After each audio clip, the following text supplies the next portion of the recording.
Bom, pessoal, vamos fazer agora a nossa segunda parte da nossa lista 12, tá certo? De exercícios da apostila, tá bom? Então vamos lá. Então aqui questão número 6.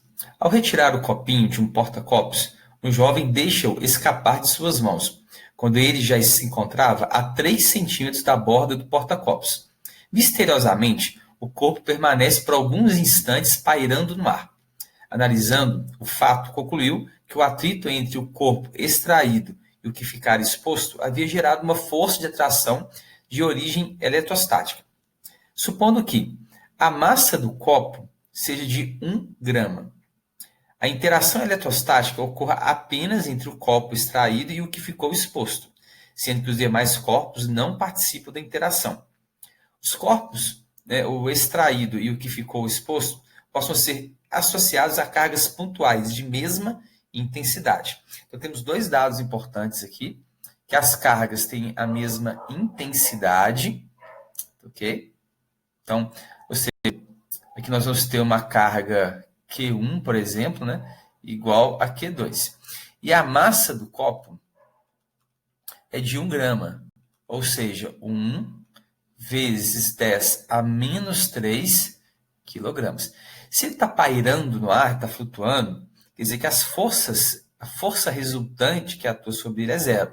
Ou seja, o peso desse copo está sendo anulado pela força elétrica.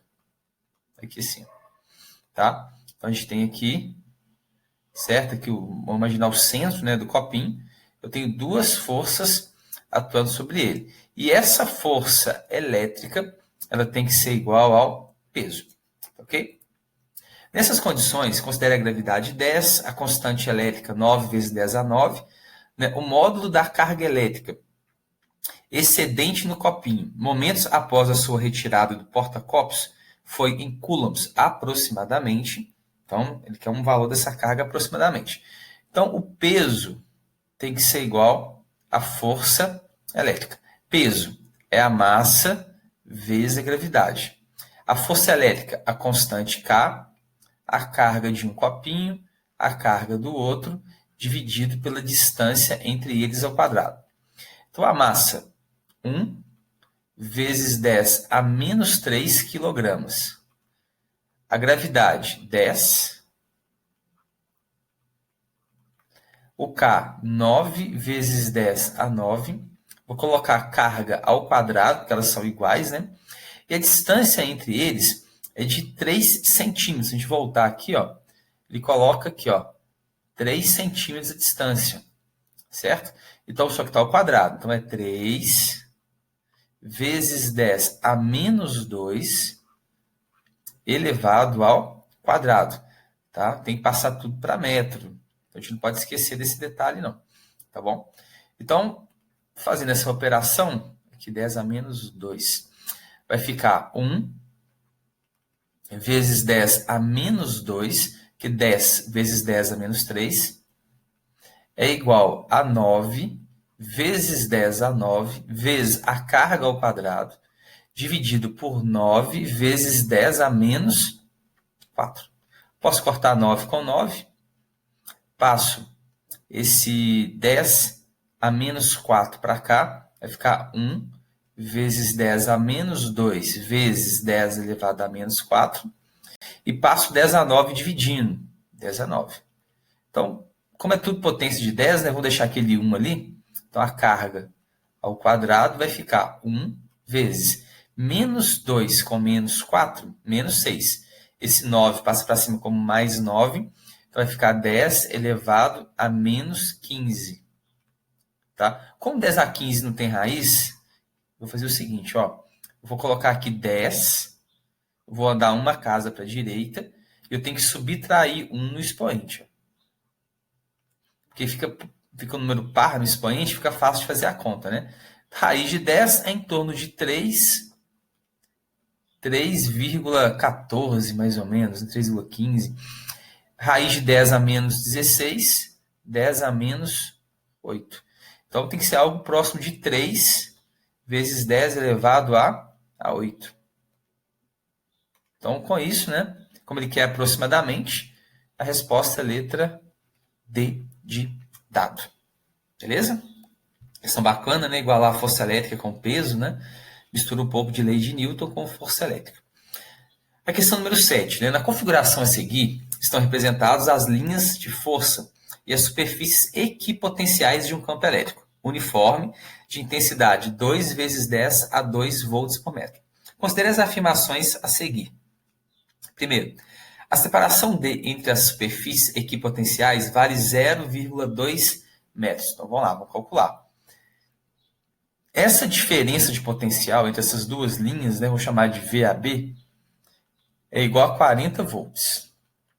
Então, lembrando que a diferença de potencial é o campo elétrico vezes a distância. Então, a distância pode ser calculada como a diferença de potencial dividido pelo campo. O campo está multiplicando, eu passo ele dividindo.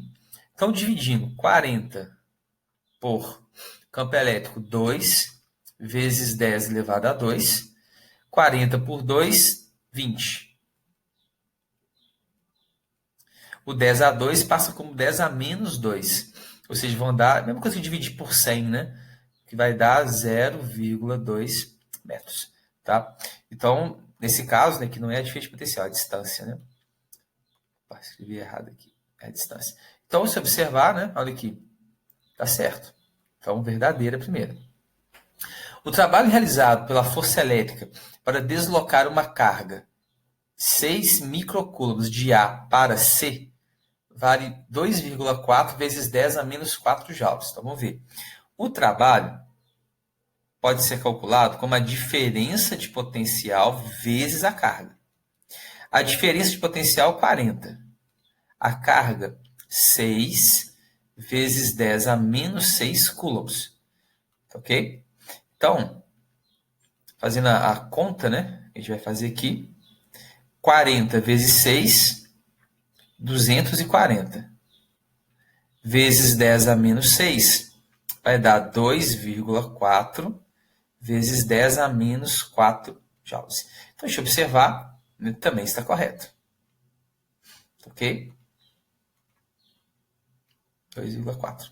Então, 2,4 vezes 10 a menos 4. O trabalho realizado pela força elétrica para deslocar uma carga de 6 microcoulombs de A para B é maior que a realizado de A para C. Tá? Então, peraí, essa alternativa está falsa, né? Ó, você vê, ó, de A para B, aqui, é o mesmo trabalho, tá? De A para C. Porque o que importa é essa distância entre as duas linhas equipotenciais, tá certo? É maior do que levar de A para C. Não, o trabalho é igual, né? Então, nesse caso, ó, falso. O trabalho realizado pela força elétrica para deslocar qualquer carga de D para A é nulo. Verdadeiro. Porque se eu estou na mesma linha equipotencial, não tem trabalho de um para o outro. Tá? Então, nesse caso, não há realização de trabalho, porque eu estou na mesma linha equipotencial. A energia potencial elétrica de uma carga elétrica localizada no ponto C é maior do que a realizada no ponto D. No caso, falso também. Lembra que, se você analisar a equação, o trabalho é igual a energia, né?